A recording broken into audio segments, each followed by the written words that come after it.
welcome to the Beaver. You like your boss? Yes, so much. So the deal was about to fall apart very quickly. So that is a very big struggle here. Come check it out. Why did you start a business, sir, here in the Philippines? Well, I didn't intend to. I didn't really have an ambition for it, at least for this type of business. And I was actually at the bar myself having a beer. And I was friends with the previous owner. And I kept saying to him, it's always empty. Like, shouldn't we like do some marketing and everything? Maybe like I'll go in half with you, okay? You still own 50%, but I'll do all the work. I will promote it. I'll get the people in here. I have some big ideas and everything else. And he's like, I'm too busy. I am too busy. I don't have time for any of this. I use it because he had a boat ramp there. And he's like, it was like originally built for my boat ramp to put my boat out. And then I was like, oh, when I come in back from the boat, I can hang out with friends here. So let's build a little bar. And then I opened it to the public. And that's how his path went. And he just had no interest in running that as a business because he had many other like business interests and things like that.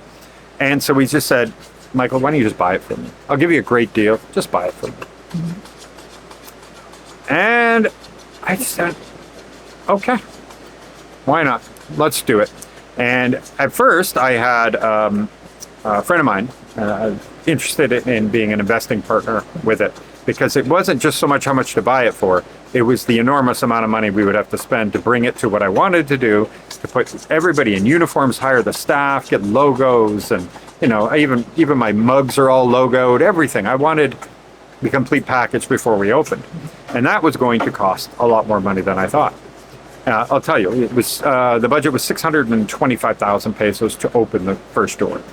So that's, I don't know, $15,000, something like that. And so then I said,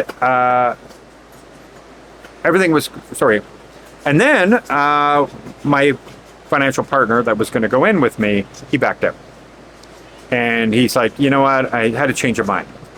I don't know if it was the nasty comments, because, you know, when you announce it to the world on YouTube, you get a ton of people who know better, you know, and all businesses fail. No one likes foreigner businesses. No, as soon as they find out it's a foreigners, are never going to go there.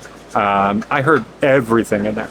And I don't know if it was that or they actually just thought of it on their own, but the next day, that same day the video came out, they said, you know what, we're not interested. And so the deal was about to fall apart very quickly, because I had just restarted my life only 4 or 5, 6 months before that and started from zero again. And so I wasn't able to do it all on my own. I was walking down the beach about to just make a video saying that unfortunately it didn't work out and there won't be at the bar.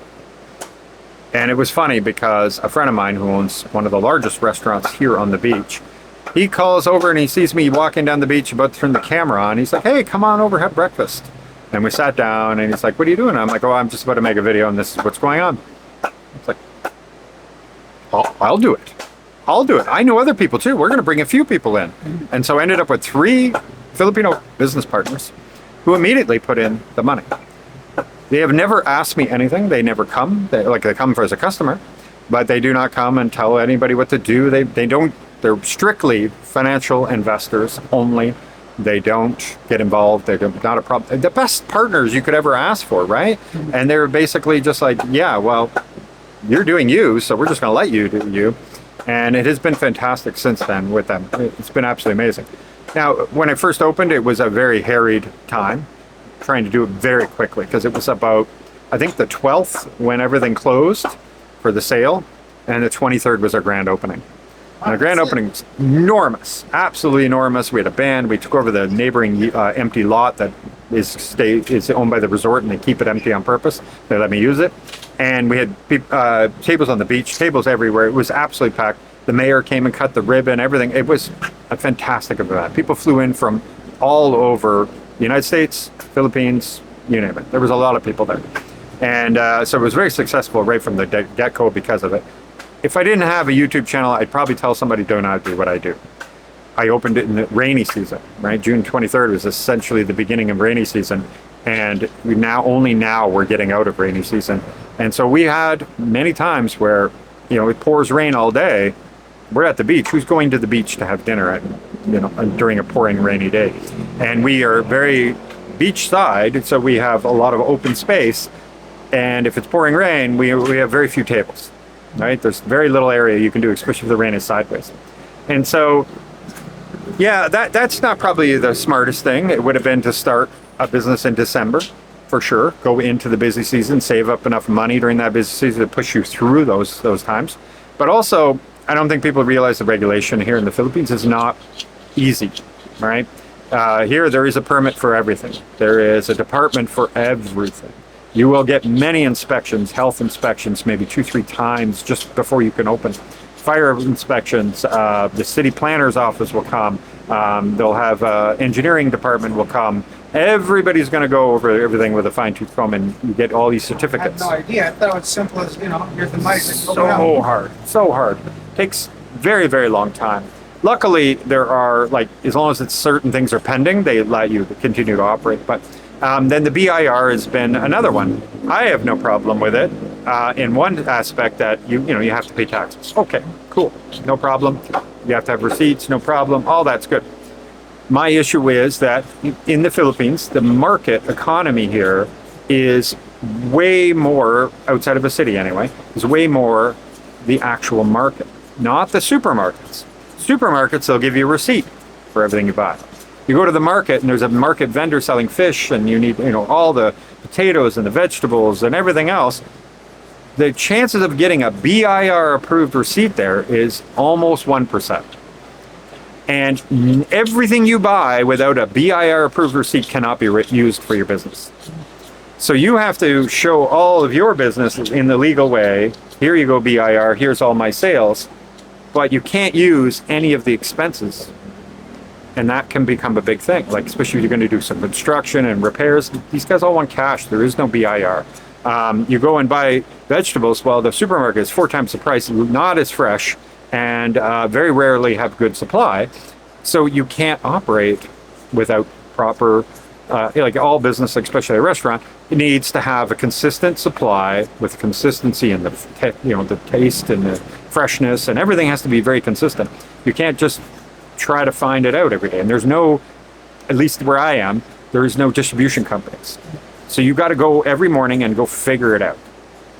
And so it's been a really big struggle that, you can say you do 200,000 in pesos in sales that month, but you have 400,000 in receipts. You should be able to show a loss, but the accountant's going through them and saying, sorry, you can only count 25,000 pesos of these receipts. These are just handwritten, scribbled notes that people give you. And so now you have to show a profit even though you lost 200,000. So that is a very big struggle here, in that you are held to a standard that not everybody else is, because you are in a physical building that can be inspected, and we have been inspected by BIR, audited. They call it tax mapping. They come in, they make you open all the books. Whoever's staff there, you just have to turn everything over immediately. It's not like, give you 2 weeks notice or you get a thing in the mail. No, they just show up. And so a fixed business like that is going to get hit. Vegetable stall probably doesn't even have BIR, let's be honest. So it gets difficult to run and operate a business under those situations and still make money, because you have to pay all these taxes out, right? Another thing I didn't realize, and I think most people who've never done a business here in the Philippines assume that, labor's cheap there. It's easy. You can hire people and fire people, and it's so easy and everything else. So I don't want to talk down anything about the labor. Yes, labor is inexpensive here. 500 pesos per day is very inexpensive. But many people don't realize that there is DOLE, which is the Department of Labor. And they're very strict on, you can't fire people. It's very hard. It's like being in a union here. You need to have a substantial amount of written material on that person, even if they work for you for 1 day, 2 days. And they have to have signed saying they acknowledge they did these things. So you can't just be like, well, the person's only worked for 2 weeks, they're really lazy, they're not working out, I'm going to fire them. You will be in big trouble. You will get hit for 13th month pay, you will get hit for illegal firing, you'll get hit for severance pay, everything. So these type of things, people I don't think realize all exist in the Philippines, but they do. Overtime as well. So if you work them over 8 hours and 29 minutes, so 1 minute before 8 hours and 30 minutes, you do have to start paying overtime, 30% premium. And then they have a lot of holidays in the Philippines, as many people know. So on national holidays, it's 200% you must pay them. And then 130% if they work on special holidays. So it's all, again, I don't want to be clear. I realize 500 pesos is not very much money. I 100% realize that. But the economy is to scale here. So I can only charge, 180 pesos or 240 pesos for that meal. And there might be, unless you're a McDonald's or something turning over hundreds of people a day, you might have 15 tables that day. So in proportion, you can really run into a lot of trouble here starting a business with that assumption that, labor's cheap. You have to keep in mind what your revenue going to be like every day, right? You can operate a bar right here on the beach here and make $100 a day in sales. So now all of a sudden you got your 10 staff, each making their $10 a day. They're equal to your daily sales. Forget your rent, your utilities, and everything else, all of that, buying the materials, the supplies. It's different than many people imagine, I assume. I'm just doing it because I thought it was different. I thought it would be a very profitable type of business. And another thing is, in the United States, everybody knows bars make all their money from alcohol. In this country, you make it from the food. You need to make it from prepared food because everybody sells alcohol here and everybody sells it at 5 to 10 pesos over their costs. Very, very little margin. And so you can't turn around and charge 400%. Right? It's just not going to happen. Alcohol here for a whole bottle of Tanduay is what, $2, something like that? A whole 26-ounce bottle. Now that I get it, that's Tanduay, but still, everything has is in relative to this country. So you will have to think about these kind of things before starting a business like this. If you're putting yourself in an expat community and charging expat type prices and all that, of course you're going to do much better. Wow, well, that was great. Thank you so much. None of us, I never think of any of this kind of stuff that you just mentioned. And hopefully this brings information to a lot of people. I'm curious about your staffing. How did you find your staff? What's the difficult part, training?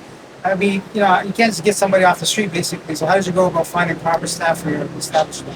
What helped us is that I required very good English. And if you noticed in the Philippines, people that will not communicate with you, they will have actually really good English. But they don't feel like they have very good English. And so they're shy because they feel like they don't speak good English. And meanwhile, you're like, you're kidding me. Like a lot of Canadians don't even speak that good of English. And so by putting that, it automatically takes everybody away that literally isn't fully confident in speaking English. And so I ended up with people that worked on cruise ships. I had people that worked in TGI Friday chains, that kind of thing. So I ended up with people that have a little bit more experience with Western foods because I'm selling Western foods. And so I think what that did is it just self-weaned because even when I put it out on Facebook Marketplace, you got to do everything there and put out the ads for it. The amount of people that are applying for the position was so low. I was shocked how few people are looking for work.